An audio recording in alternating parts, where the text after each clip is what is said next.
नमस्कार। नेपाली सेनाको सैनिक इतिहास खोज्ने सिलसिलामा पुराना पात्रहरू, वर्तमान पात्रहरू, तलदेखि माथिसम्मको पात्रहरूको विषयमा हामी लिखित अलिखित इतिहास सङ्कलन गर्ने हिँडिरहेका छौँ। समाजको आवाज टेलिभिजन मार्फत आज मैले नेपाली सेनाका commander in chief Shri Bambahadur Rana, Kunwar राणाजी को विषयमा म यहाँहरूलाई अलिकति जानकारी गराउँछु। बमबहादुर कुँवर राणाजी जो हुनुहुन्थ्यो, उहाँ नेपाली सेनाको मात्र इतिहास नबोकेर बमबहादुर कुँवरको इतिहासलाई मैले नेपाली सेनामा अलिकति छायामा परेको मैले महसुस गरेको छु। विशेष गरेर यो राणा परिवारको इतिहासमा यो नरसिंह राणा, जङ्ग राणा, जो जङ्गबहादुर कुँवरको सन्तानहरू, नरसिंह भनेको बद्री नरसिंह कुँवर राणाका सन्तानहरू र यो विक्रम राणाका सन्तानहरूको इतिहास खासै पाइँदैन, अलिअलि पाइन्छ। धेरै इतिहास भनेको धीर शमशेर र उनका सन्तानहरू, जो वीर शमशेरदेखि मोहन शमशेरसम्म श्री 3 महाराज भए, उनीहरूको इतिहास प्रशस्तै पाइन्छ।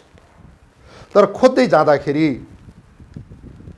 यो बमबहादुर राणा, कुँवर राणाजी एउटा मूल्यवान पात्र हुनुहुँदो रहेछ र उहाँको बारेमा मैले यहाँलाई जानकारी गराउन मन लाग्यो। एउटा असल व्यक्ति, शिक्षित व्यक्ति, सेनाको लडाकु व्यक्ति र नेपालको इतिहासको एउटा विश्वासिलो व्यक्ति। अब अलिकति मैले यहाँहरूलाई उहाँको पृष्ठभूमि बताउँछु। बमबहादुर कुँवर राणाजी अर्थात् कमान्डर इन चीफ, त्योभन्दा अगाडि कमान्डर इन चीफ बमबहादुरको पिता काजी बालनरसिंह कुँवर, खास अब अनि क्याप्टेन बालनरसिंह कुँवर देखिन्छ, जो रणबहादुर शाह, राजा रणबहादुरको चाहिँ एडिसी क्याप्टेन हुनुहुन्थ्यो त्यतिखेर। र माता गणेश कुमारीका छोराहरू जङ्गबहादुर राणा, बमबहादुर राणा, अब बद्री नरसिंह राणा, कृष्णबहादुर राणा, रणदीप राणा, जगत शमशेर राणा र धीर शमशेर राणा र यति भाइहरू बाल नरसिंह र गणेश कुमारीको तर्फबाट जन्मेका थिए। र जङ्गबहादुरको सौतेनी दाइ पनि थिए भक्तवीर कुँवर, जो पछि जनरल पनि भएका छन्। अब मैले अलिकति भन्नुपर्दाखेरि गणेश कुमारी चाहिँ भीमसेन थापाका भाइ काजी नयनसिंह थापा, जो काङ्गडाको किल्लामा एकीकरणको युद्धमा वीरगति प्राप्त गरेका थिए, एउटा लडाकु। नयनसिंहका दुईटा छोरा प्रधानमन्त्री माथवर सिंह थापा र अर्का छोरा थिए कर्णेल उजित सिंह थापा, जो एउटा वीर, जसले नेपाल अङ्ग्रेज युद्धमा पाल्पा मोहडाबाट अङ्ग्रेजलाई सखाप पारेका थिए। दुईजना दाजुभाइ, तिनीहरू दुईटी दिदीबहिनीमा मैले पाएको एउटा अभिलेखमा गणेश कुमारी, जङ्गबहादुर बमबहादुरको माता, उनको बहिनी ललित त्रिपुरा सुन्दरी, जो रणबहादुर शाहको रानी भइन्, उनको विवाह मैले भने एउटा रानीको रूपमा रणबहादुर शाहलाई विवाह गरिएको थियो भन्दा यसरी यो परिवार श्री 5 सँग जोडिएको थियो, नेपालको प्रधानमन्त्रीसँग जोडिएको थियो। र भन्नै पर्दा अब नेपालको राणा परिवारको शासन सुरु भयो 1903 सालपछि 2007 सालसम्म, 104 वर्षसम्म भन्दा मैले यहाँलाई मोटामोटी रूपमा यो बताएँ। अब बमबहादुरको जन्म विक्रम सम्वत 1875 सालमा देखिन्छ। यी व्यक्ति कोत पर्व अगाडि नै काजी थिए भएको देखियो, मन्त्री।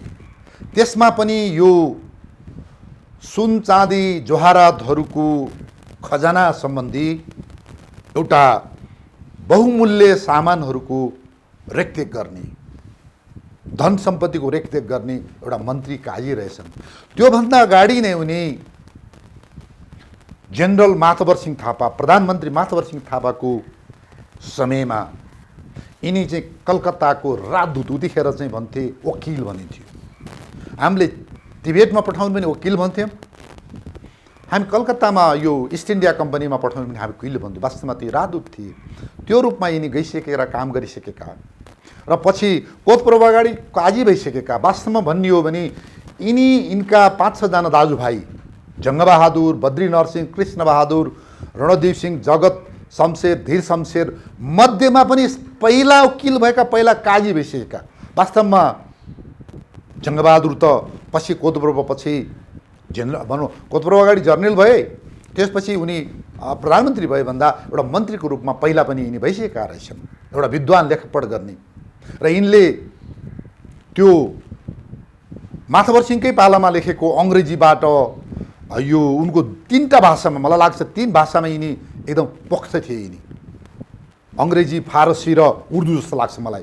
यिनले गरेका पत्राचारहरू, त्यतिखेरका पत्राचारहरू अङ्ग्रेजलाई गरेको, टिबेटलाई गरेको, जङ्गबहादुर चाहिँ श्री 3 भइसके गरेका चाहिँ प्रधानमन्त्री भइसके पत्राचारहरू अहिले पनि ब्रिटिसको अक्सफोर्ड युनिभर्सिटीको लाइब्रेरीमा छ भन्ने कुराहरू अब मैले अभिलेखमा पाएको छु। भन्दा यी एउटा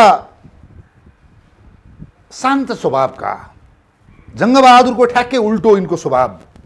जङ्गबहादुरको यहाँहरू कहानी सुन्नुभएको छ, कस्ता थिए, सुरवीर, घोडाबाट आम फाल्ने, दराबाट आम फाल्ने, अब हात्ती जिउँदै हात्ती सन्माउने, अब यो आदि इत्यादि हामीले सुनेका छौँ। भन्दा यिनी अब यो गायन बजायनमा लाग्ने, लेख्ने, पढ्ने, अब यिनका चाहिँ यस्तो किसिमको स्वभाव थियो यिनको। भन्दा पढाइ लेखाइमा यिनको धेरै झुकाव थियो। अब यिनी 1900 अब मैले पनि यो 1875 मा जन्मे र यिनी 1914 सालमा त यिनी स्वर्गीय भइहाले। यिनी 39 वर्षको उमेरमा स्वर्गीय भए। स्वर्गीय हुनाको कारण चाहिँ यिनलाई टिबी रोग लागेको थियो भन्ने कुरा पनि मैले कहीँ पाएँ। अब त्यो अब हुन पनि सक्छ, नहुन नि सक्छ।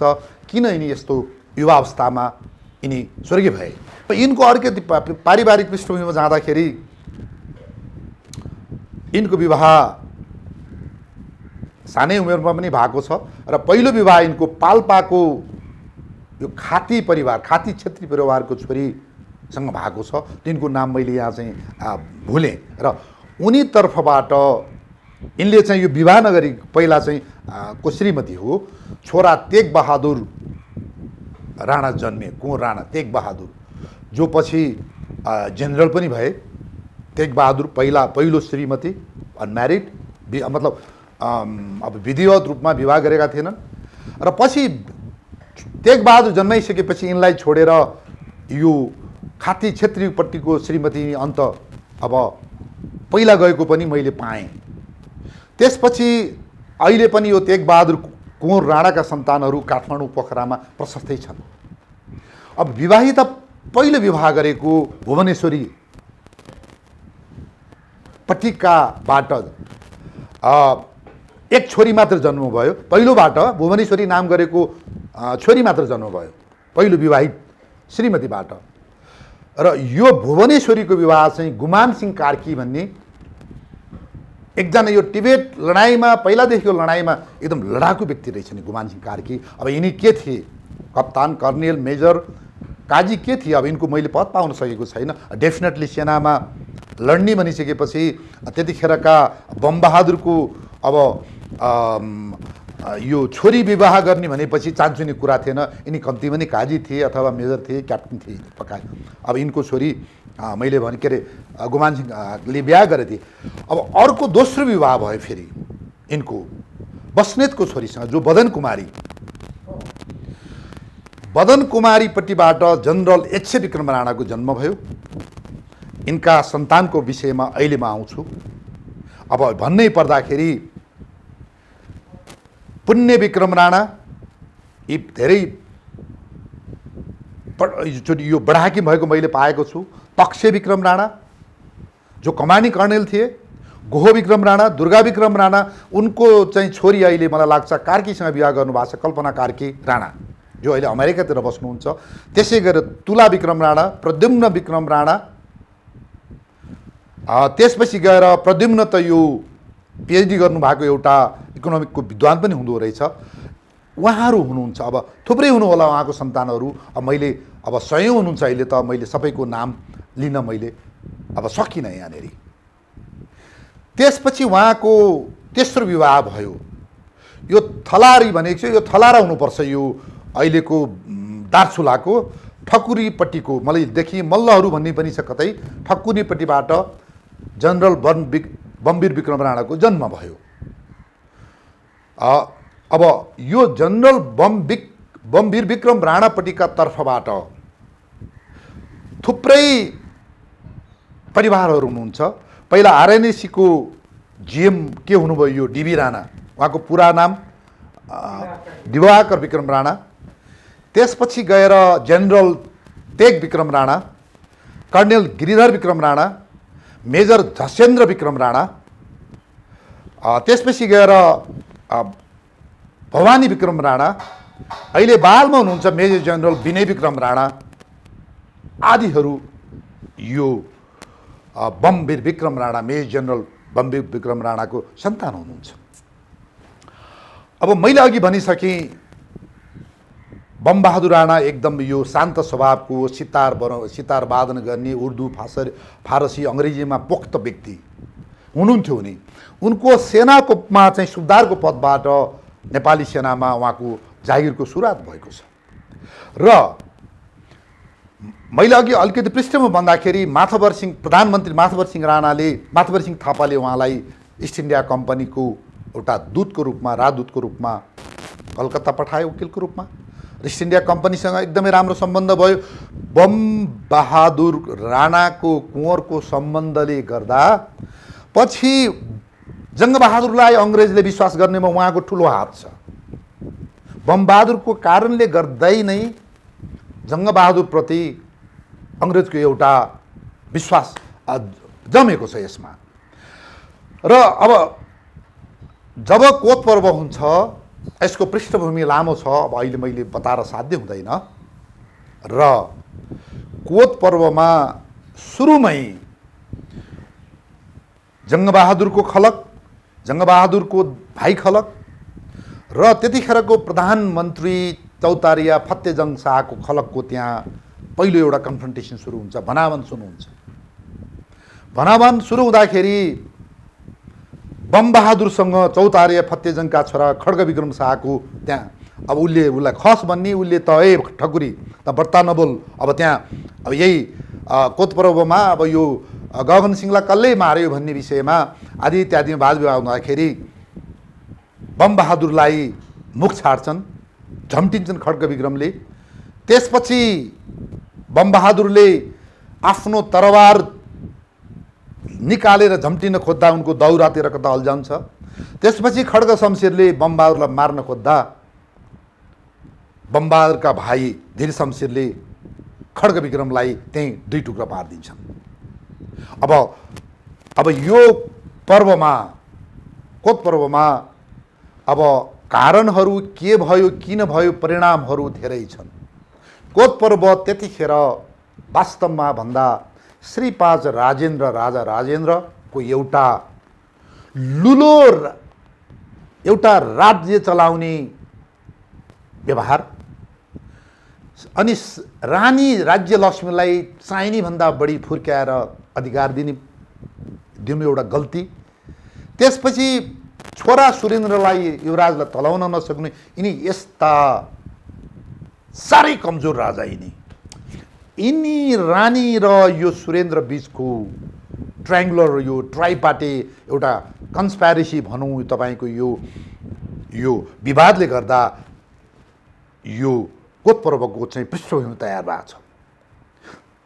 जतिखेर राजा पृथ्वीनारायण शाहका छोरा राजा प्रताप सिंह शाह अल्पायुमै मरे, उनका 2.5-3 वर्षीय छोरा रणबहादुर शाह राजा हुन थालेपछि त्यहाँ आमा रानीहरू निमित्त शासक भएर राज्य चलाउन थालेपछिका कोतपर्व नहुन्जेल यस्तै 2 वर्षे 5 वर्षे 9 वर्षे छोराहरू राजा हुने अनि रानीहरू चाहिँ यिनीहरू कुकुरी कहाँ गरेर विभिन्न काजी बनाउने, काजीलाई मार्ने, उसलाई मार्ने, त्यसलाई मार्ने, हुँदाहुँदैको राजलाई मारेर आफ्नो छोरो बिरलवाला राजकुमारलाई राजा बनाउने यस्तो सपनामा धेरै यो उलटपुलट हुन्छ, धेरैको ज्यान जान्छ।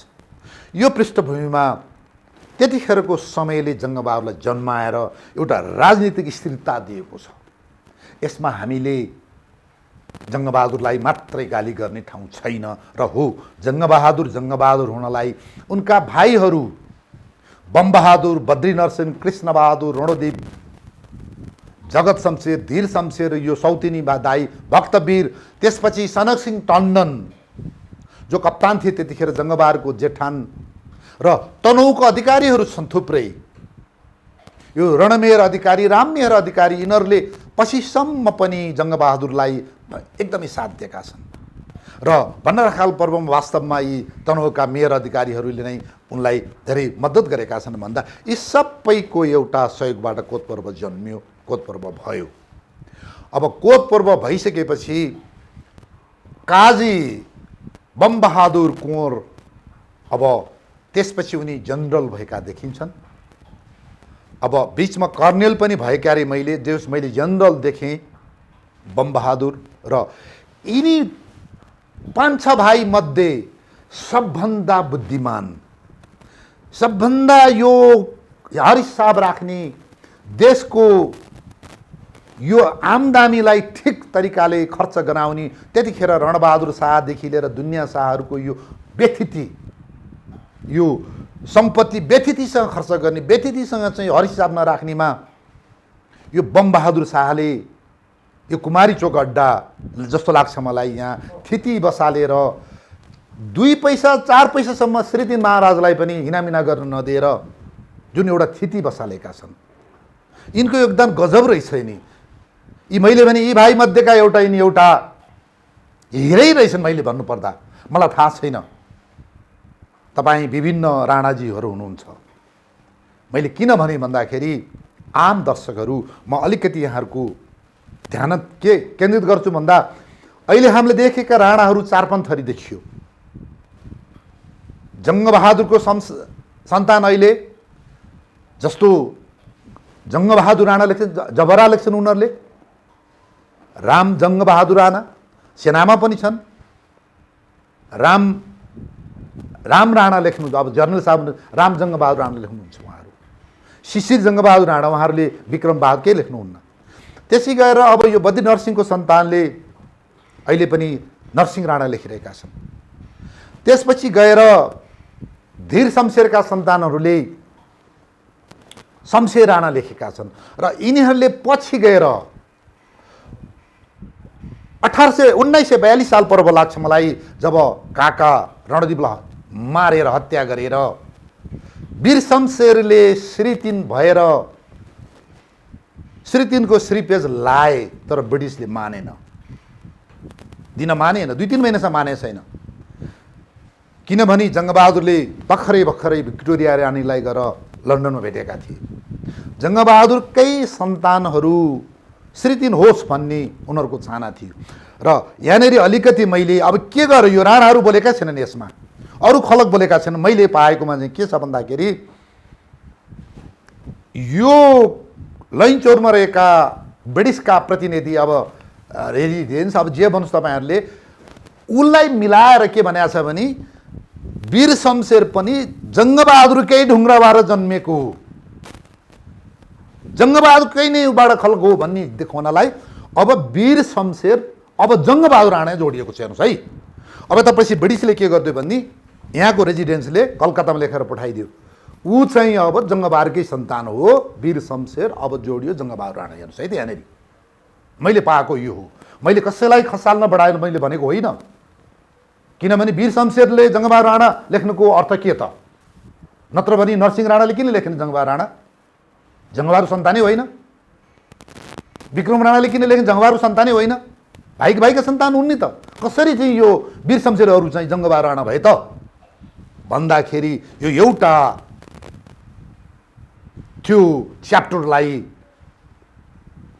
त्यो उज्यालो दिनको लागि यसरी जङ्गबहादुर राणा जोडिएर अहिले शमशेरहरूले काका मारिसकेपछि जबरा लेख्न सुरु गरेका हुन्। यो के हो तपाईँहरूले ऊ गर्नुहोस्, मैले पाएको प्रमाण हो। किनभने धीर शमशेर जङ्गबहादुरको कान्छा भाइ हुन्, जङ्गबहादुरको सन्तान होइनन्।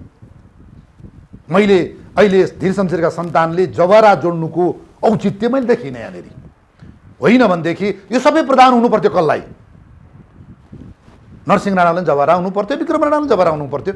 Why didn't happen? There is some grey area, black areas. अब तपाईँहरूले खोज्नु होला। अब यहाँनिर विक्रम राणा लेख्छन्। विक्रम राणा दुईटा हाँगाबाट लेख्न सुरु गरिएको छ। एउटा जङ्गबहादुरको दाई भक्तवीर कुँवर राणा जो जेनरल हुनुभयो, उनका सन्तानहरूले पनि विक्रम राणा लेख्न सुरु गरेको मैले इतिहासमा पाएँ। यिनीहरू मध्येमा जनरल अब रथी प्रदीप विक्रम राणा, उपरथी दीपक विक्रम राणा, अब इन्जिनियर जरसाब मदन विक्रम राणा, कर्णेल दिलीप विक्रम राणा लगायत जो मेजर जनरल यज्ञ विक्रम राणा लगायतहरू उहाँहरूले मैले खोज्दाखेरि हामी जङ्गबहादुरको दाई पट्टिका हामी सन्तान हौँ भनेका छन्। अब त्यसपछि गरेर मैले खोज्दै जाँदाखेरि इतिहासमा चाहिँ पहिलाचोटि विक्रम राणा चाहिँ इतिहासमा बमवीर विक्रम राणा, मेजर जनरल बमवीर विक्रम राणाले पहिलाचोटि यो विक्रम लेख्न सुरु गरेको मैले पाएको छु। अब यहाँहरूले अब अरूहरूले गर्दै गर्नुहोला।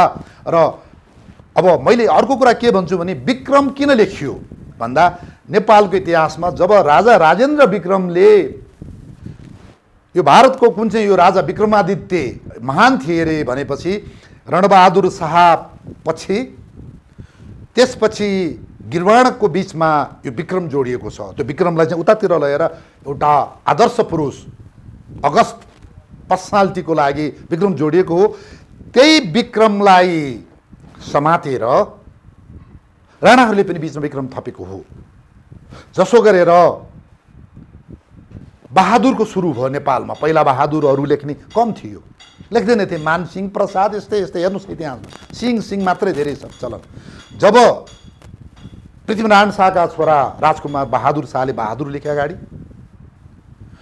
त्यसपछि पृथ्वीनारायण शाहको नाति राजा रणबहादुर शाह नै लेख्यो, बहादुर लेख्यो भन्दा बहादुर यो फेरि हाम्रो दक्षिणी यो अब यो मुगलान्यहरूले यो बहादुरिताको बहादुर खान के खान अब यो एउटा एउटा बहादुरिताको टाइटलको लागि यो मिसाइएको छ। त्यसपछि गएर आम जनतामा पनि यो बहादुर नामको बिचमा लेख्ने, नामको अगाडि लेख्ने, नामै बहादुर लेख्ने यो प्रचलन सुरु भएको। यहाँले खोज्नु होला, मैले त खोजेर यो चाहिँ मैले अलिकति यस्तै किसिमको मैले पाएको हुँदा मैले लेखेँ यो भन्दा। अब यहाँलाई मैले भने बहादुर किन लेख्यो नेपालमा सुरु गयो, विक्रम किन लेख्यो भन्दा अब पछि आएँ म फेरि। अब यो बमबहादुर माइला भाइ रोलले उनी अब के पाउने उनले नै पाउने हो भन्दा उनी कमान्डर इन चिफ थिए। जतिखेर जङ्गबहादुर राणा श्रीतिन महाराज थिए भन्दा उनी कमान्डर इन चिफ भएर उनले दाइलाई धेरै सघाएका छन्। र त्यसपछि गएर यो के हुन्छ भन्दा यहाँहरूलाई मैले एउटा कुरा के अवगत गराउँछु भने जङ्गबहादुरले बेलायत भ्रमण गर्ने उनले इच्छा जाहेर गर्छन्। अब यो च्यानल मार्फत यहाँबाट लैनचौरको चाहिँ बेलायतको रेजिडेन्स त्यहाँबाट कलकत्ता पुग्छ, कलकत्ताबाट बेलायत पुगेर उनको इच्छालाई स्वीकृति हुन्छ रानी बडमहारानी भिक्टोरियाबाट, बेलायतको चाहिँ रानी भिक्टोरियाबाट। त्यसपछि जङ्गबहादुर यो 15 जनवरी 1815 बेलायत हिँड्छन् र बेलायत हिँडेपछि उनलाई त्यो असाध्य विश्वास गर्ने यो बमबहादुरलाई। बमबहादुर यस्तो रहेछन् कि जङ्गबहादुरको त यो रामचन्द्र र मैले हनुमानको के अरे हनुमानको जस्तो सम्बन्ध देखेँ। त्यो तलब भत्ता लिँदा पनि दाइ अब म खर्च गरौँ त ल गर त्यो हरेक त्यो दाइले दिएका हरेक कुराहरू मैले भने तलब भत्ता त खर्च गर्न सोध्नु पर्दैन हरेक कुराहरू त्यो रामलाई हनुमानले गरे भन्दा नि बढी विश्वास गर्दा रहेछन् जङ्गबहादुरले त्यत्तिकै विश्वास गर्ने भनेपछि अब मेरो भाइ छ है बमबहादुर भनेपछि मैले यसलाई जिम्मा दिएर म बेला जान मिल्छ किनभने भर्खर अब त्यो कोतपर्व गरेर आएका छन् अब त्यो रानी राजा पनि उनीहरूसँग खुसी छैनन् भन्डाखाल परेपछि राजा रानी नै देश छोडेर हिँडेका छन् भन्दा जङ्गबहादुर यहाँ ठुलो जङ्गबहादुरलाई मार्न खोज्नेहरू धेरै छन् भन्दा अब के हुन्छ यहाँनिर भन्दा कमान्डर इन चिफ बमबहादुरलाई कामु प्रधानमन्त्री अब श्री 3 महाराज त आफै हुने भइहाले होइन हुने भइहाले त्यतिखेर श्री 3 महाराज भएका छैनन् नि अझै त्यतिखेर कामु प्रधानमन्त्री बमबहादुरलाई जिम्मा लगाएर उनी 15 जनवरी 1815 मा बेलायत हिँडे र जङ्गबहादुर राणा 6 फेब्रुअरी 1851 मा फर्के 13 महिना बसे यिनी यहाँबाट बेलायत पुग्न बेलायतबाट फ्रान्स हुँदै त्यसपछि फर्केर आएर यिनी इजिप्टतिर घुमेका छन् कता कता गरेका छन् सबै गर्दाखेरि 13 महिनासम्म चाहिँ बमबहादुरले एउटा अक्षर डग्न नदिएर दाइको आदेश पालना गरेर देशको प्रशासन डगमगाउन नदिएर 16 आनाको 16 आना उनले राजाको आदेश दाइको आदेश सबको आदेश नियम कानुनमा रहेर उनले बमबहादुरले चलाइदिए अब त्यसपछि आएर जङ्गबहादुर फर्किसकेपछि यहाँ पनि धेरै कुराहरू पाक्छन् दाजुभाइभित्रै पाक्छन् जङ्गबहादुरले बेलायतमा गयो अब यो गङ्गा नदी माथि खुट्टा टेकेर गयो गङ्गालाई हामी भगवती देवी मान्छौँ पाप गर्यो यसले बेलायतमा क्विरिनीलाई छोयो गाई खानेलाई छोयो फ्रान्समा चाहिँ को क्विरिनीलाई गाई खानेसँग यसले सहवास गर्यो यो पापी यसले पाप गर्यो भनेर अब यहाँ चाहिँ यो कर्णेल करवीर खत्री भन्ने जो जङ्गबहादुरसँगै गएका छन् उता बेलायतमा भनेपछि यी यिनका भाइ बद्री नरसिंह राणा त्यसपछि राजा सुरेन्द्रको भाइ राजेन्द्रको भाइ उपेन्द्र राजकुमार उपेन्द्र त्यसपछि जयबहादुर कुँवर लगायतहरू यिनीहरूले के गर्छन् भन्दा जङ्गे एउटा पापको पोको हो यसले मान्छे मारेर आयो अब यसलाई मार्नुपर्छ भनेर एउटा चाहिँ योजना बन्छ त्यसमा बमबहादुरलाई थाहा पाइ नपाइकन सामेल गरिएको हुन्छ ल जङ्गबहादुर मारेपछि बमबहादुर श्री के अरे प्रधानमन्त्री हुने त्यसपछि गएर राजा उपेन्द्र विक्रम हुने अब यो आदि भइसके यो योजना भइसकेपछि अब यो कुरा चाहिँ थाहा हुन्छ यिनलाई बमबहादुरलाई भाइ बद्री नरसिंह लगायतको चाहिँ योजनामा उनीहरूलाई झ्याट के हुन्छ नो यस्तो हुँदैन यो गोत्र हत्या पाप हो म यसमा हुने छैन भनेर उसले के गरे हुन्छन् भन्दा उनले जङ्गबहादुरलाई दाइलाई उसले भन्छन् दाइ मलाई पनि यस्तो गरियो र मैले दाइलाई चाहिँ यसरी गरेको छु यस्तो हुँदैछ भनिसकेपछि यो एउटा ठुलो यो जङ्गबहादुरको चाहिँ हत्या जोगाइदिने जङ्गबहादुरको जीवन प्राण जोगाइदिएको बमबहादुरले नै हो त्यसपछि बद्री नरसिंह राणालाई त्यसपछि उनका दाजुका छोरा जयबहादुर कर्णेल जनरल थिए क्यारे यिनी पनि जनरल थिए जयबहादुरलाई र उपेन्द्रलाई एउटा भारदारी समातेर ल्याइसकेपछि यिनलाई मृत्युदण्ड दिने चाहिँ यी तीनैजनालाई मृत्युदण्ड दिनको लागि राजाले समेत उनले सहमति दिन्छन् दिइसकेपछि त्यहाँ जङ्गबहादुरले के भन्छ है तेरी हुँदैन म भाइलाई अब राजाको छोरालाई यो गर्नु हुँदैन भनेपछि बरु म यिनीहरूलाई विदेशमा लगेर जेलमा राखिदिन्छु भनेर तत्कालीन ब्रिटिस इन्डियालाई अनुरोध गरेर यो अलाहाबादमा जेलमा लगेर यो तीनजनालाई राखिन्छ 5 वर्षको लागि र अब त्यसपछि अचम्मसँग फेरि अब मैले त्यो जेलमा राखिसकेपछि केही वर्षपछि आमा गणेश कुमारीले जङ्गबहादुरलाई भन्छन् ए बाबु यस्तो नगर त्यतिखेर उहाँ जेलमा अलाहाबादमा हैजा लागेर जयबहादुर मर्छन् त्यहाँ अब उपेन्द्र र अब बद्री नरसिंह बाँकी बसेपछि यिनीहरू मर्छन् लिएर आऊ यता अब तिमीले माफी देऊ भनिसकेपछि बद्री नरसिंह र उपेन्द्र बोलाइन्छ र बद्री नरसिंहलाई पाल्पामा राखिन्छ। उहाँको छोरा त्यहाँ त्यतिखेर गभर्नर हुनुहुन्थ्यो के नरसिंह, मलाई लाग्छ केदार नरसिंह जस्तो लाग्छ मलाई करेक्ट। भन्दाखेरि उहाँकै जिम्मा लगाएर उनी राखिन्छ भनेपछि उपेन्द्रलाई लिएर आएर यहाँ भक्तपुर कता कता थुने राखे हुन्छ उहाँलाई। अब त्यसपछि गएर अब जङ्गबहादुरले यो अगस्त 1 1856, मैले अङ्ग्रेजीमा रहेछ यो डेट, अचम्मसँग उनले के गर्छन् भन्दाखेरि राजालाई चाहिँ उनले यो प्रधानमन्त्रीको चाहिँ पदबाट राजीनामा दिन्छन् र उनी अब एक किसिमले अब ढाक्रे जस्तो मात्रै हुन्छन् र अब त्यो अब पद चाहिँ अब श्री 3 भइसकेका हुन्छन् यतिखेर उनी। अब होइन, प्रधानमन्त्रीबाट यिनले राजीनामा दिइसकेपछि त्यो प्रधानमन्त्री चाहिँ यिनले भाइ बमबहादुरलाई दिलाए, आफैले पनि दिलाए। अब नेपालको प्रधानमन्त्री बमबहादुर भए। यो 6 फेब्रुअरी 1851 को कुरा हो। यो करेक्सन, यो 1 अगस्त 1856 मा उनले त्यागे र कमान्डर इन चिफ बमबहादुर प्रधानमन्त्री बने। अब त्यसको 5 दिनपछि जङ्गबहादुरले के गर्छन् भने राजालाई जाहेर गरेर सरकार मलाई अब कास्की र लमजुङको राजा श्री 3 महाराज चाहियो भनेपछि अगस्त 1856 मै अब जङ्गबहादुर राणा कास्की र लमजुङ मात्रै हो आम दर्शकहरू, उनी त्यहाँको महाराजै भएर त्यहाँको यो क्यापिटल पनिसमेन्ट भनेपछि त्यो मान्छेलाई फाँसी दिने, यो दिने, त्यहाँको तिरो भरो सब उठाउने र कास्की र लमजुङको चाहिँ फिल्ड मार्शल अथवा यो मार्शल भनिन्थ्यो त्यतिखेर, त्यहाँको चाहिँ सुप्रिम कमान्डर इन चिफ पनि उनले पाए।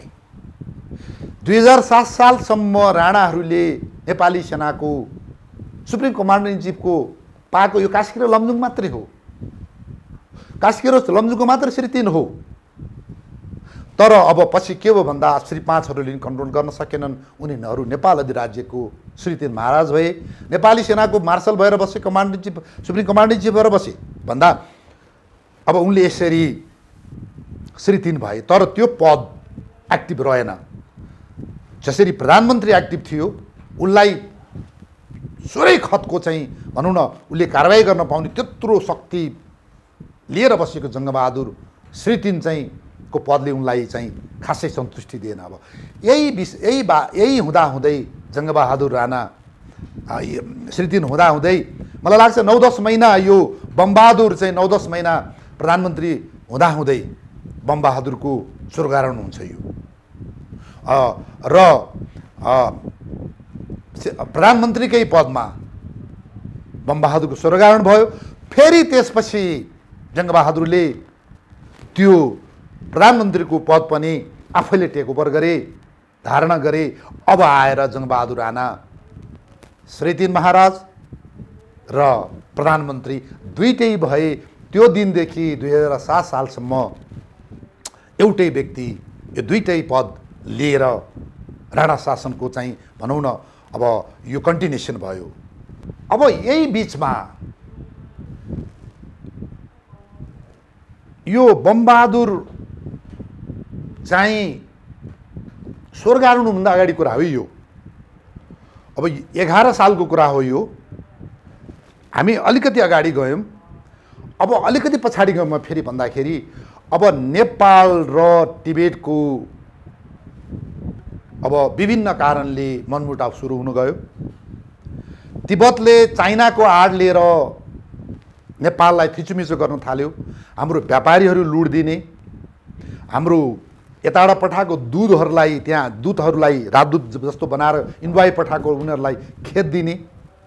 अनि कुती क्षेत्रमा कुती हाम्रो थियो पहिला, त्यो जमिनको बारेमा पनि त्यहाँका नेपालीहरूलाई भोटेहरूले तथानाम गर्ने। अनि अब यो आदि इत्यादिको हाम्रो एउटा मिष्टी वातावरण थिँदै थियो। अब हामीले यो 1849 साल विक्रम सम्वतमा चाइनासँग युद्ध हारेपछि बेत्रावतीमा सन्धि भयो। त्यो सन्धि भएपछि हामीले चिनको बादशाहलाई एउटा पिता जस्तो मान्नु पर्थ्यो। तिब्बत र नेपालले 5-5 वर्षमा उहाँलाई चाहिँ एउटा चाकरीको लागि हामी सौगात भन्छौँ पठाउनु पर्थ्यो। हो, जङ्गबहादुरको पालामा नि यो पठाइयो। त्यसमा एउटा कमान्डर जान्थे हरेक 5-5 वर्षमा, 14, 15, 20 जना। अब हेरेर हुन्थ्यो टोली भन्दाखेरि यिनीहरू 6 महिना जान 6 महिना आउन गर्दाखेरि यिनीहरूको टर्नओभर टाइम करिब 13 महिना जति हुन्थ्यो पेकिङ बेजिङ पुग्नलाई भन्दा। जङ्गबहादुरको पालामा यो सरदार गम्भीर सिंह गढतौलाको नेतृत्वमा यो 5 वर्षीय सौगात टोली जान्छ यहाँबाट। तिब्बतको जमिन छौन्जेल तिब्बतले हेरिदिनुपर्छ थियो, यो सबै खानापानाको व्यवस्था गरिदिनु पर्थ्यो। तिब्बत काटिसकेपछि चिनले गरिदिनु पर्थ्यो भन्दा यिनीहरू तिब्बत टेकेदेखि तिब्बतमा पनि यिनीहरूलाई चाहिँ हाहाहु गर्यो, यिनीहरूलाई राम्रो चाहिँ व्यवहार गरिएन। एउटा यिनीहरू त डिप्लोमेटिक टोली थिए। चिनको भूभागले त्यत्तिकै गरे यिनीहरूलाई खाना बस्न त्यत्तिकै चाहिँ दिएन राम्रोसँग। हुँदा हुँदा हुँदा यिनीहरू मर्दै गए र पेकिङ पुगे। पेकिङमा पनि राम्रो व्यवहार गरेन। हेर्नुहोस् है, अब यहाँनिर चाइनिजले पनि त्यतिखेर किन हो मलाई थाहा छैन। र सरदार गम्भीर सिंह गढतौला यो राम्रो खाना राम्रो उपचार नपाएर उही पेकिङमै मरे। अब 14-15 जनाको टोली अब यो काठमाडौँ फर्किन पर्दा, अब फर्किँदाखेरि कति 4-5 जना बचेका थिए, तिनीहरूलाई पनि फेरि तिब्बतमा यो खम्पा फौजले चुट्नी पिट्नी बाटोमा सब मरे। एकजना व्यक्ति जो बाँचेका थिए, एकजना, तिनको नाम थियो भीमसेन राणा मगर। यिनी 22 मे 1854 को दिनमा काठमाडौँमा आइपुग्छन्। यो चाहिँ बालाजुमा सोह्रखुट्टेको पार्टीमा। उतिखेरको चलन के थियो भने सोह्रखुट्टेको चाइनिज मान्छेहरू आए पनि, टिबेटन आए पनि नेपाली तिब्बत गएर आए क्वारेन्टाइनमा बस्नु पर्थ्यो। हेर्नुहोस् है, यो क्वारेन्टाइनमा बस्ने चलन अहिले मात्र होइन। यो तिब्बतबाट आउने मान्छेले त्यो चाहिँ के, त्यो त्यहाँको नुन सुन के खाएपछि त्यो जिउमा फोका आउने के जल ग्रह के रोग लाग्ने भन्ने कुराहरू उतिखेर पनि हुन्थ्यो भन्दा सोह्रखुट्टेको पार्टीमा 14-15 दिन बसेर अनि तिनीहरूले ल्याएको कागजपत्र अनि बुझाइन्थ्यो। राजदूत आए पनि जे आए पनि भन्दाखेरि यो भीमसेन राणा त्यहाँ आएर उनले चाहिँ सबै कुरा जङ्गबहादुरलाई जाहेर गर्छन्। जाहेर गरिसकेपछि यो त ठुलो अपमान भयो। हाम्रो त्यत्रो कुटनैतिक मिसनलाई यिनीहरूले मारे भनिसकेपछि, यसरी टिबेटले लुट्यो, यसरी कुटेर मारे भनिसकेपछि ल अब पख यसलाई माटोको भाँडोलाई काठको मुङ्ग्रोले ठोक्नै पर्छ भनेर जङ्गबहादुरले अब ल लडाइँको तयारी गर्ने भनेर आदेश दिन्छन् बमबहादुरलाई। Bambahadur the commander in chief. अब यहाँनिर म यहाँहरूलाई भन्छु अब एउटा दस्तावेज। मैले मेजर झसेन्द्र विक्रम राणा यहाँनिर पालिदिनुहोस् हजुर। यहाँ उहाँले एउटा उहाँको हातबाट प्राप्त यो लालमोहर हो। अब यो लडाइँमा खटाउनुभन्दा अगाडि general commander in chief Bambahadur राणालाई दिएको लालमोहर। यसमा लडाइँको सर्वे यिनलाई नै घोषणा गरिएको छ। किन कमान्डर इन चिफ बमबहादुरको विश्वासिलो मान्छे। म त्यसैले भन्दैछु यो बमबहादुरको इतिहासलाई ओझ्यालमा पारिएको छ। अब उतिखेर के रहेछ भन्दा यो लालमोहरमा 3 जनाले सही गरेको छ। सबैभन्दा पहिला राजा यो सुरेन्द्र विक्रम शाह, राजा राजेन्द्र लुला भएर आफू बालमा हुँदै नानी महाराज भएर आफू पनि राजा, छोरालाई पनि राजा। हेर्नुहोस् है, यो सुन्नुलाई भन्दा सबभन्दा पहिला सही गरेको छ नानी महाराज या चाहिँ सुरेन्द्र विक्रम शाह राजा। अब त्यसपछि यहाँनिर अर्को सही गराइएको छ अर्का राजा बाउ राजा राजेन्द्र विक्रम शाह, छाप हान्नेको छ। हेर्नुहोस् यहाँनिर। त्यसपछि राजा अब सुरेन्द्रका पनि छोरा युवराज त्रैलोक्यको यो छाप त्रैलोक्यको हो, यो छाप राजेन्द्रको हो, अहिले मैले देखाएको यो छाप सुरेन्द्रको हो। तीनैजनाले सही छाप गरेर यो युद्धको आदेश बमबहादुर कुँवरलाई दिएको छ। हेर्नुहोस् यो लालमोहर। र यसमा साक्षी थुप्रै बसेका छन्। अब जङ्गबहादुर, त्यसपछि अब बद्री नरसिंह, अब यो सबै गरिकन अब राजपरिवारका अन्य सदस्य लगायतहरू यहाँ साँची बसेको छ। किन रहेछ त यो लालमोहरमा सबै राजाहरूले सही गरेका, मलाई अचम्म लाग्यो। र मैले मेजर साहब जसेन्द्र विक्रम राणाज्यू र अरूबाट पाएको वर्णन अनुसार के रहेछ भन्दा, यो युद्धका हरिसाब खर्च पर्चमा बदमासी गर्यो भनेर राजा रणबहादुर र भीमसेन थापाले युद्धकै खर्चको नाममा बहादुर शाहलाई थुनेर मारे यिनीहरूले। पछि भीमसेन थापालाई पनि यो अङ्ग्रेज नेपाल युद्धको खर्चको बात लगाइयो भन्दा काम छौन्जेल भाँडो काम सेकोसी ठाडो गराएर त्यतिखेरको भाइ भारदारलाई जेल नेल ठोक्ने चाहिँ चलन रहेछ। यो अर्को पक्ष आउँछ नि त शक्तिमा भनेपछि त्यो हुन्छ भन्ने कुरा बमबाहरुलाई राम्रै थाहा रहेछ। किनभने यिनीहरू कुमारी चोक अड्डा खर्च पर्चमा भएका व्यतिथिहरू सबै यिनले देखेका रहेछन् बमबहादुरले। भोलि मलाई यिनीहरूले ठिङ्गुरो लाउँछन् भनिसकेपछि जङ्गबहादुरका सबै भाइले यहाँ सही गरेका छन् र राजा राजेन्द्र विक्रम शाह, नानी महाराज सुरेन्द्र विक्रम शाह र युवराजधिराज त्रैलोक्य विक्रम शाह तीनैजनाले पन्जाब पत्र सही गरेर अब तैँले गर्न पनि तिमीले गर्न पर्ने 15-20 लाखसम्मको खर्चमा तैँले गर्लास्, यो खर्च गर त्यो खर्च गर, यो गोली गट्ठा तेरै जिम्मा, भोलि गएर हामीले तैँले मासिस खर्च गरिस्, यो चाहिँ बदमासी गरिस् भनेर हामी बात गर्ने छैनौँ भएर लास्टमा ब्यौरामा भनिएको छ। एउटा गजबको यो लालमोहर रहेछ। अब यो चिजहरू यो इतिहास हो। यो अब यो सम्बन्धित परिवारले पनि इतिहासकारलाई कपी बनाएर दिनुहोला र यो कपीलाई पनि फोटोकपी गरेर स्क्यानिङ गरेर यो उसमा अभिलेखालयले पनि ल्याओस्, नेपाली सेनाले ल्याओस्। अहिले त यसलाई स्क्यानिङ गर्यो भने यो लालमोहरै आइहाल्छ, रातै आइहाल्छ भनेपछि मेरो अनुरोध छ यसको लागि मेजर जसेन्द्र विक्रम राणालाई धन्यवाद सर। अब मैले यहाँहरूलाई यो पृष्ठभूमि भने, अब युद्धका main commander in chief Bambahadur Kunwar राणाजी, जसलाई राजा श्री 3 महाराज सबैले नियुक्ति गरे। अब यतातिर के हुन्छ भने आम दर्शकहरू, युद्धको तयारी भइसक्यो, हामीले भोटमा खबर गरेका थियौँ। जङ्गबहादुर एउटा लडाकु व्यक्ति हेर्नुहोस् है, यो व्यक्तिको बारेमा 2-4 पिएचडी गर्नुपर्छ मान्छे। अहिलेका यी पश्चिमाका हन्डी खानेहरूले जङ्गबहादुरलाई भयङ्कर गाली गर्छन् होइन, यो त पक्कै यो पृथ्वीनारायण गर्छन्, महेन्द्र राजालाई गर्छन्, जङ्गबहादुरलाई गर्छन्, किनभने जसले देश बचायो त्यसलाई त ढाल्नै पर्छ। यी हन्डी खानेहरूले अलिकति विचार गरून्। मेरो अनुरोध छ जङ्गबहादुर कस्ता व्यक्ति थिए भनेर। अब उनले ल 14,000 नयाँ फौज भर्ना गर, त्यो भर्ना भयो 1200 घोडाचढी फौज, त्यसपछि जम्मा टोटल तालिम गराएर 16,000 फौज लड्नको तयारी भयो। त्यसमा 12 पाउन्डका झन्डै 100वटा तोपहरू, त्यसपछि 80 पाउन्ड 6 पाउन्डका तोपहरू, 25-30वटा मोटर हाउजर तयार पारे र उनले हिउँमा लाउने, अब त्यो स्नो क्लोदिङ भन्छौँ हामी, यो यो यो टिबेटियन लुगाहरू यो तयार पारे। र अब हामीले देशलाई, हामी युद्धमा जाँदा देशमा त सुरक्षा गर्नुपर्छ भनेपछि करिब 20,000 फौज ल ठाउँ ठाउँमा पालो पराले त्यो पनि गरे। र उनले त्यसपछि के गरेका छन् भने पूर्वतर्फको मेन हेडक्वार्टर धनकुटा, तिमीहरूले पुरा पूर्व क्षेत्रको सुरक्षा गर्ने धनकुटालाई तोकियो, क्षेत्रीय हेडक्वार्टर युद्धभरिको लागि देशलाई हेर्ने।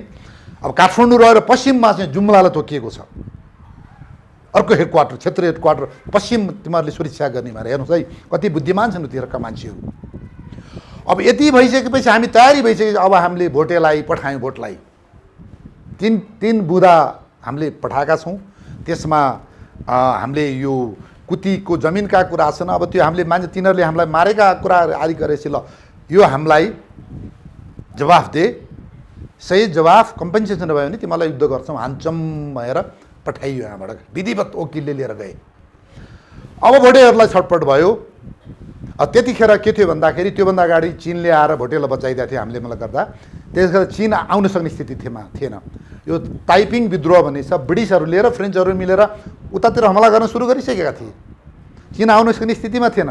इस्ट इन्डिया कम्पनी पनि फेरि अर्कोतिर चाहिँ यो लागिसकेको थियो, अर्को युद्धमा लागिसकेको थियो इन्डियामा भन्दा यो स्थितिमा जङ्गबहादुरले सही समय सानेर अल्टिमेटम दिए। उताबाट भोटे आयो, यहाँ वार्ता भयो, वार्तामा कुरा मिलेन, हाम्रो मागलाई उसले नगरेपछि यहाँबाट फौज मुभ भयो। अब कहिले मुभ भयो भन्दाखेरि अब उनलाई बमबहादुरलाई जनरल कमान्डर इन चिफ मात्र होइन, सिनियर मोस्टमा मिनिस्टर भन्ने दर्जा पनि थपियो। हेर्नुहोस् है यहाँनिर मिनिस्टर त्यतिखेर पहिलाचोटि पाइएको छ। यो जङ्गबहादुरको उदयपछि minister and commander in chief general Bambahadur Rana भनेर उहाँलाई त्यो लालमोहर सहित युद्धको लागि मार्च गर्न भनियो। अब यो युद्धको कसरी तयारी भयो त अलिकति म यहाँहरूलाई बताउँछु अलिकति। अब यो जनरल बमबहादुर राणाले ठुलो फौज लिएर यो केरुङ भोटबाट जुन हामी यो रसुवागढी हुँदै गयो उनको अन्तर्गतमा जनरल जगत शमशेर पछि अलि केही दिन पछिका जगत शमशेर, कर्नेल भक्तजङ, कर्नेल कनक सिंह खत्री, कप्तान प्रतिमान कुँवर राणा, पछि यिनीहरू कमानी कर्नेल भए। यसरी यिनीहरूको मातहतमा ठुलो फौज, एउटा एक्सिस केरुङ एक्सिस। त्यसै गरेर अर्को एक्सिस मोडा हाम्रो हमला गर्ने कुती एक्सिस थियो। जनरल धीर शमशेरको कमान्डमा अर्को फौज गयो। उनको अन्तर्गत कर्नेल खड्क बहादुर कुँवर थिए र अब कप्तान पहलमान सिंह बस्नेत जो इनका सन्तान पछि मेजर जनरल हुमान सिंह बस्नेत, यो ताजमान सिंह जरसाबहरू लगायत उहाँहरूका सन्तान हुन्, उहाँहरू हुनुहुन्थ्यो। त्यो अर्को एक्सिस भयो। त्यसपछि गएर अर्को ओलङचुङ गोलाको एक्सिस रहेछ यो। त्यहाँबाट पनि हामीले फौज जम्मा गरेर कम्पनी फौज राखेर त्यहाँबाट नै हमला हामीले सुरु गरेका छौँ, मल्टी डाइरेक्सन अट्याक। र फाइनल एक्सिस हाम्रो चाहिँ हमला गर्ने ठाउँ मुस्ताङबाट रहेछ। जनरल कृष्णध्वज राणाको नेतृत्वमा फौज राखेर भन्दा हामीले यो ओलाङचुङ गोला र मुस्ताङ चाहिँ एउटा सब्सिडियरी सानो यिनीहरूलाई एङ्गेज गराउनलाई सानो फ्रन्टमा हमला गराएर रहेछौँ। मेजर हमला चाहिँ हाम्रो मुख्य हमला केरुङबाट रहेछ र अर्को सेकेन्ड ठुलो हमला कुतीबाट रहेछ। यसरी चारतिरबाट हामीले हमला अगाडि बढायौँ। अब यो युद्ध सुरु भयो। मैले भने अब general minister commander in chief Bam Bahadur राणाको नेतृत्वमा सबैभन्दा पहिला केरुङ भोट कब्जा भयो। धेरै गाह्रो भयो, धेरै मरे। त्यसपछि उहाँको डिमान्ड अनुसार थप फौजहरू जनरल जगत शमशेर र यो कर्नेल भक्तजङहरू यिनीहरू गइसकेपछि यो केरुङमा लडाइँ भयो। त्यसपछि ठुलो लडाइँ भएको छ गुन्तागढी भन्ने। एउटा गढीभित्र 6500, 6500, 7000 भोटे फौज थिए। त्यहाँ नेपाली पनि धेरै मरे, भोटे धेरै मरे, धेरै दिन लाग्यो। त्यहाँ जिते बमबहादुरले। उनी त मेन कमान्डर हो नि। तपाईँहरूले नसोध्नुहोस् अब अगाडि नै बसेर लड्ने भने मेन कमान्डर भन्ने नेतृत्व दिने हो। यहाँ मान्छेहरूले भन्ला नि यहाँनिर बमबहादुर राणा चाहिँ तपाईँको हल्दार मेजर होइन, ऊ एउटा कमान्डर। त्यसपछि गएर यो गुन्तागढी पछि यो झुङ्गामा त भव्य लडाइँ भयो। त्यहाँ पनि करिब 6000-7000 फौज भोटेहरूको धेरै मरे र यो लडाइँमा जगत शमशेरको वीरता महान छ। त्यसै गरेर कर्नेल प्रतिमान कुँवरको त्यत्तिकै राम्रो छ, उनलाई कप्तान थिए। नेपालको सैनिक इतिहासमा यो 2049 सालमा लेख्ने इतिहासकारजीहरू तपाईँहरूले प्रतिमान राणा राणा राणा लेखिदिनु भएको छ धेरै ठाउँमा। यो गल्ती हो, पढिदिनुहोस् राम्रोसँग, करेक्सन गर्नु पर्यो नेपाली जङ्गी अड्डाले। पहिलो शिवप्रसाद शर्मा जर साहब चाहिँ एउटा संयोजकबाट लेखेको किताबमा प्रतिमान राणा भनेको चाहिँ होइन, यो हो प्रतिमान राणा त हुने नि पछि राणा भएका हुन्, कुँवर राणा हुन्। अब राणा मगर मानिएको छ त्यसलाई, त्यो होइन, गल्ती हो है। प्रतिमान राणा, यी प्रतिमान राणाको विषयमा अलिकति बोलिदिन्छु म। यिनी चाहिँ चन्द्रवीर कुँवरका सन्तान हुन्, यो बलभद्र कुँवरका कान्छा भाइका सन्तान हुन्। यिनीले इनका बुवा, इनका बाजे चन्द्रवीर सिन्धुपाल्चोकको पूर्वनगर चौताराका बडाकिम थिए। त्यही बेलामा चन्द्रवीरले चौताराभन्दा अलिकति तल यो देउरालीपट्टि एउटा ठुलो महादेवको मन्दिर बनाए। त्यहाँ एउटा रुखको एउटा ऊ मात्रै थियो, त्यहाँ के भन्ने त्यो शिला मात्रै थियो। चन्द्रवीरले त्यहाँ महादेव बनाइदिए, महादेव शिवालय बनाइदिए। अनि चन्द्रवीर काठमाडौँ आइसकेका थिए। पछि त्यही बाटो भोटको लडाइँ जितेर आएपछि दुगुनागढी यो हुँदै हुँदै चौतारा हुँदै आएपछि मेरो बुबाले शिवालय बनाएको ठाउँ म एउटा पार्टी बनाइदिन्छु भन्दा उनी मेजर कप्तान थिए, मेक थिए यो के अरे प्रतिमान कुँवर, र उनले त्यहाँ पार्टी बनाइदिएर अहिले पनि त्यो ठाउँमा कप्तान पार्टी भनिन्छ। यसको इतिहास प्रसारण गरिसकेका छ। भन्दा जङ्गबहादुरलाई मागेर उनले बहादुरीका साथ लडेका हुनाले त्यहाँ चौताराको देउरालीमा कप्तान पार्टी बनाएर थुप्रै सय मुरी धान आउने त्यहाँ गुठी पनि राखेको अहिले पनि छ त्यो। र अब यो पछि कमान्डिङ कर्णेल प्रतिमानले त्यो झुङ्गामा लडेको चाहिँ त्यो कहानी सुन्दा त मैले यो नयनराज पन्तजीहरूको पूर्णिमामा हेरेँ। मैले 12-13 जना काटेको त्यो उनको नेतृत्वमा भनेर अब यस्तो लेखा छ कि त्यो यो प्रतिमान कुँवरको त्यो बखान। अनि प्रतिमान कुँवरको बहादुरतालाई देखेर धीर शमशेरले उहीँबाट युद्धस्थलबाटै कर्णेललाई सिफारिस गरेका छन्। अब यो चिजहरू मैले यहाँलाई भने र चाहिँ अब बमबहादुरले झुङ्गाको लडाइँमा नेतृत्व गरे, त्यो पनि जित्यो। विभत्स भटे मरे, विभत्स हामी मऱ्यौँ। अब यो लडाइँ जितिसकेपछि अब बल्ल जङ्गबहादुरलाई पनि हटायो, अब म पनि लड्छु। यहाँबाट जङ्गबहादुर फेरि फौज लिएर लड्न गए जङ्गबहादुर झुङ्गामा। अब जङ्गबहादुरलेको नेतृत्वमा त्यहाँ फेरि लडाइँ भए। त्यहाँ थुप्रै ठाउँ कब्जा भइसकेपछि अब हिउँ पर्न पनि थाल्यो, यो पनि थाल्यो। अब रोकौँ, भोटे गले, अब लडाइँ रोक्यौँ भनेर जङ्गबहादुरले लडिसकेपछि रोकियो। अब मैले भने यो केरुङ एक्सिसमा बमबहादुरको तर्फको लडाइँको मैले कुरा गरेँ। हेर्नुहोस् यहाँनिर नेतृत्व, यो व्यक्तिको विषयमा विक्रम राणाहरू तपाईँहरू खर्च गर्नु 2-4 पैसा, पिएचडी गर्ने व्यक्तिलाई खर्च शोध गर्न लगाउनुहोस्। तपाईँहरू यत्रा राणा हुनुहुन्छ, तपाईँहरू आफूले नि गर्नुपर्छ हो। गरिदिन्छ नि मान्छेले, 8-10 लाख पैसा उठाउनुहोस् तपाईँहरूले। किन भन्दा हामीले एउटा मोटामोटी रूपले हामीले बताइदिने हो, धेरै रिसर्च गर्नलाई भ्याइएन। अब यसरी यो झुङ्गाको लडाइँ टुङ्गियो। अब लडाइँ सकिएर पनि जङ्गबहादुर त्यहाँ हुँदा फेरि चाहिँ तपाईँको झुङ्गामाथि फेरि भोटेले आक्रमण गर्न आयो। त्यहाँ पनि विभत्स मऱ्यो। त्यतिखेर यो प्रतिमान कुँवर कर्णेलले, पछि कर्णेल भए, 1300-1400 मान्छे काटे त्यतिखेर हो। अब यति भइसकेपछि यता कुतीबाट गएको जनरल धीर शमशेर राणाको तर्फबाट लडाइँ भइरहेको थियो। केरुङ एक्सिस जस्तो धेरै खतरा भएन, तैपनि भयो, त्योभन्दा कम भयो। अब यो कुती एक्सिसमा धीर शमशेरले अब यो हाम्रो के अरे चुसान, सोनागुम्बा, विशेष गरेर यो 2 ठाउँमा युद्ध भएका छन्, त्यहाँ धेरै मरेका छन्। र सोनागुम्बा जितिसकेपछि त्यहाँ पनि 5-6 हजार चाहिँ भोटेहरूलाई चाहिँ लखटिएको छ, मारिएको छ, 200-400लाई मारिएको छ भन्दा लडाइँ जितेर फेरि अप्रत्यक्ष रूपमा फेरि हान्दियो भोटेहरूले।